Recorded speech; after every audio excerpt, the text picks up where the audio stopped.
بسم اللہ الرحمن الرحیم۔ السلام علیکم، میں ہوں خالدہ احمد اور آپ دیکھ رہے ہیں میرا یوٹیوب چینل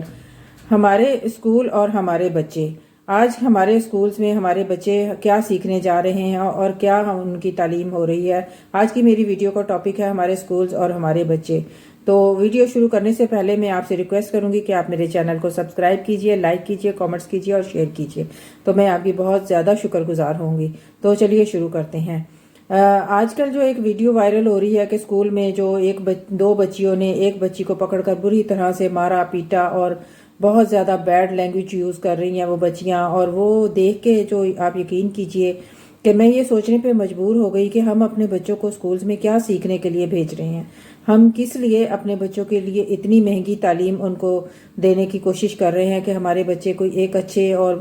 ہمارے معاشرے کا ایک قابل ترین فرد بن کر اسکول سے نکلیں اور ایک معاشرے کے لیے ایک فائدہ مند شہری بن سکیں، ہمارے ملک کے لیے کوئی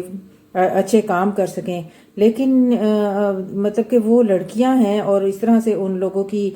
جو مار پیٹ اور جو ان کا انداز ہے، جو ان کی گالیاں ہیں، وہ دیکھنے کے بعد تو میں یہ سوچنے پر مطلب کہ میں بڑی پریشان اور فکر مند ہوئی کہ یہ ہمارے اسکولز میں ہمارے بچوں کے ساتھ کیا ہو رہا ہے، ہم اپنے بچوں کو کیا سیکھنے کے لیے بھیج رہے ہیں۔ تو سب سے دیکھیں کہ وہ ایک ڈیفینس کا بہت ہی مہنگا ترین اسکول ہے جہاں پہ یہ سارا واقعہ ہوا، اور اس کے بعد جو پھر سوشل میڈیا پہ جو ایک ڈیبیٹ شروع ہو گئی، اور ان کو مطلب کہ کس طرح سے ان بچیوں کو جو ہے وہ ان کے لیے کیا وہ آگے جا کے اپنی زندگی میں کس طرح سے سروائیو کر سکیں گی، اور وہ جو بچی جس کو مارا گیا وہ مطلب کہ وہ اتنی چھوٹی بچی ہے کوئی کہ اس کو آگے وہ کس طرح سے اس کے اندر کس طرح سے خوف پیدا ہو گیا ہوگا اسکولز کا، اور اپنے جو اسکولز کی جو ساتھی ہوتی ہیں ان کے بارے میں کیا وہ آگے جا کے اپنی زندگی کو ایک اب ہمارے ملک پاکستان کے لیے ایک فائدہ مند شہری بن سکے گی۔ یہی وجہ ہے کہ ہمارے جو قابل ترین بچے ہیں وہ دوسرے ممالک میں جا کے اپنی خدمات پیش کر رہے ہیں، اور ہمارا جو ملک ہے وہ ایک مطلب کہ کتنا زیادہ یہاں پہ اس طرح کا ماحول پیدا ہو چکا ہے کہ ہم اپنے بچوں کو اب اسکول بھیجتے ہوئے بھی 100 دفعہ سوچتے ہیں کہ پتہ نہیں بچے کیا سیکھ کے واپس آئیں گے، کیا لے کے واپس آئیں گے، کیا ان کے ذہنوں میں ہوگا۔ تو یہ ایک بہت ہی لمحہ فکر ہے، مطلب کہ کیسے آگے چل کے جو ہے ہمارے بچے وہ ایک اچھے شہری، ایک اچھے تعلیم یافتہ فرد بن سکیں گے۔ تو اس کے لیے یہ ہے کہ دیکھیں ہمارے سب سے پہلا جو ہمارے بچوں کے لیے درس گاہ ہے وہ گھر ہے، اس کی تربیت گھر سے شروع ہوتی ہے۔ بچے سب سے پہلی جو ٹیچر ہوتی ہے بچے کے لیے اس کی ماں ہوتی ہے، اور سب سے پہلا جو ایک آئیڈیل جس کو وہ کرتا ہے اپنی زندگی میں، جس کو وہ آئیڈیل بناتا ہے، وہ اس کا باپ ہے۔ اگر ہمارے والدین ہی ہمارے بچوں کے لیے ایک آئیڈیل ماں باپ نہیں بن سکیں گے تو وہ بچے کیا آگے جا کے وہ اپنی زندگی کو کامیاب کریں گے، کیونکہ بچے اپنے والدین کو ہی فالو کرتے ہیں، وہ وہی سیکھتے ہیں جو وہ دیکھتے ہیں، جو ان کے گھروں کا ماحول ہوتا ہے۔ کیونکہ کہتے ہیں کہ بچے کی عمر کے ابتدائی جو 6 سال ہوتے ہیں وہ ایک اس کے سیکھنے کے ایک بہترین جو اس کے میموری میں وہ اس وقت جو چیزیں رہ جاتی ہیں وہ پوری زندگی اس کو یاد رہتی ہیں۔ تو وہی جو 6 سال ہیں اپنے بچوں کے، ہم وہ ان کو موبائل پکڑا کے، ان کو کارٹونز دکھا کے، ان کو آئیڈیل جو ہے وہ ان کو بنا دیتے ہیں، اور پھر وہ بچے انہی کو فالو کرتے کرتے زندگی کے آگے سفر پہ چل پڑتے ہیں۔ اور اسی طرح سے وہ جو آج کل گیمز ہیں جس میں اتنی مار دھاڑ اور اتنا وہ کچھ دکھایا جاتا ہے کہ بچوں کے ذہنوں پہ وہی اثرات رہ جاتے ہیں، اور پھر وہ آگے جا کے وہی ان کے اندر ایک طرح سے ایک کیا کہنا چاہیے کہ وہ بہت ہی مار دھاڑ والا ان کا رویہ ہو جاتا ہے، بہت ہی اگریسیو ان کا رویہ ہو جاتا ہے، بہت زیادہ ان کے اندر نیگیٹیوٹی بھر جاتی ہے۔ دوسری ہمارے بچوں میں جو اس طرح کا جو پیدا ہو رہا ہے وہ ایک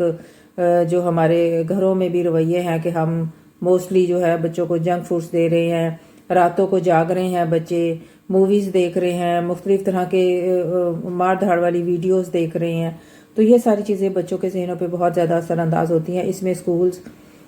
نو ڈاؤٹ کے اسکولز میں بھی آج کل بہت زیادہ خرافات ہونا شروع ہو گئی ہیں۔ راتوں کو جو ہے بون فائرز ہو رہے ہیں، راتوں کو پارٹیز ہوتی ہیں، اور مطلب کہ بچوں اسکولز کی ریکوائرمنٹ کو پورا کرنا پھر والدین کی مجبوری بن جاتا ہے۔ جب اگر کلاس میں 40 بچیاں ہیں تو اگر اس میں سے 20 بچیاں جو ہیں وہ اس پارٹی کو تھرو کرنے میں انٹرسٹڈ ہیں تو باقی 20 بچیاں جو ہیں وہ پھر جو ہے وہ اپنے آپ کو کس طرح سے اس ماحول سے دور رکھنے میں کامیاب نہیں ہو سکتی. تو کوشش ہماری جو ہے وہ ہمیں پہلے یہ کرنی چاہیے کہ ہمیں اپنے بچوں کو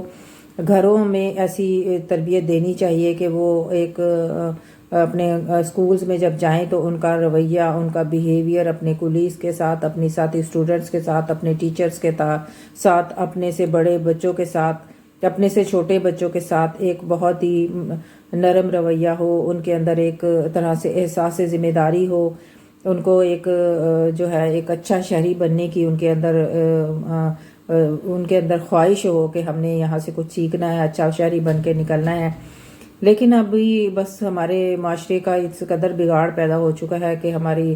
جو والدین ہیں وہ اس طرح سے بچوں پہ مطلب کہ وہ اسکول بھیج کے سمجھتے ہیں کہ بس ہماری ذمہ داری پوری ہو گئی، ہم نے مہنگی سے مہنگی فیسیں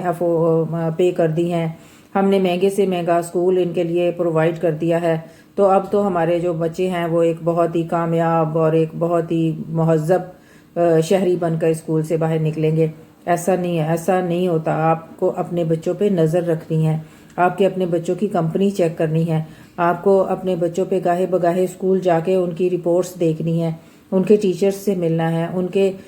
جو ساتھی بچے ہیں ان سے بات چیت کرنی ہے. اور اگر کہیں پہ لگے کہ آپ کے بچے کسی غلط راستے پہ جا رہے ہیں تو آپ کو اپنے بچوں کو اپنے طور پہ پیار سے سمجھانا ہے، ان کے لیے ایک ایسا ماحول پرووائڈ کرنا ہے کہ وہ اس راستے سے، کیونکہ جب بچے چھوٹے ہوتے ہیں ٹین ایج میں بھی بچے کوئی اتنا مشکل نہیں ہوتا ان کو ہینڈل کرنا، وہ واپس آ سکتے ہیں. تو آپ کو چاہیے کہ آپ اس وقت میں بچوں کی کاؤنسلنگ کریں، بچوں کو ٹائم دیں، بچوں کے ساتھ بیٹھیں، ان کو ایک چیزیں بتائیں، تو وہ انشاءاللہ آپ کے لیے ایک بہت ہی جو ہے وہ آپ کے لیے دنیا اور آخرت دونوں میں آپ کے لیے صدقہ جاریہ بن سکتے ہیں. لیکن یہ ہے کہ اس کے لیے ہم والدین کی بھی، اسکولز کے ساتھ ساتھ والدین کی بھی بہت بڑی ذمہ داری ہوتی ہے اور ٹیچرز کی بھی بہت بڑی ذمہ داری ہوتی ہے، کیونکہ والدین کے بعد بچوں کی زندگی میں جو دوسرا آئیڈیل ہوتا ہے وہ ان کا استاد ہوتا ہے. جو استاد بچوں کو سکھا جاتے ہیں.